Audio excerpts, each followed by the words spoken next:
আসসালামু আলাইকুম। আমি একজন মালয়েশিয়ান প্রবাসী হাফিজুর রহমান। দয়া করে আপনাদের কাছে অনুরোধ জানাচ্ছি, 2 থেকে 3 মাস কেউ ব্যাংকে টাকা পাঠাবেন না। কারণ মালয়েশিয়া বিদেশ যারা আছে, অল বিশ্বের ভিতরে পৃথিবীতে বিদেশ যারা আছে এরা সবাই রাজাকারের বংশধর। যেহেতু মুক্তিযোদ্ধার বংশধররা বিদেশ কেউ আসবে না, যে কোনো দেশে আসবে না। আর রেমিটেন্সের টাকায় বাংলাদেশ চলে।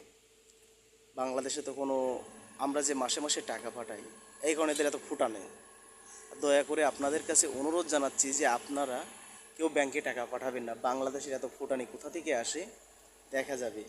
যেহেতু বাংলাদেশের শিক্ষার্থীরা রাজপথে লেগেছে, আমরা সকল প্রবাসী যদি একসাথে ব্যাংকে টাকা দিয়ে বন্ধ করে দিই, বাংলাদেশ সরকার টের পাবে যে নিজের ক্ষমতা বেশি না জনগণের ক্ষমতা বেশি। ইনশাল্লাহ আমরা সবাই একমত হই ভাইয়া।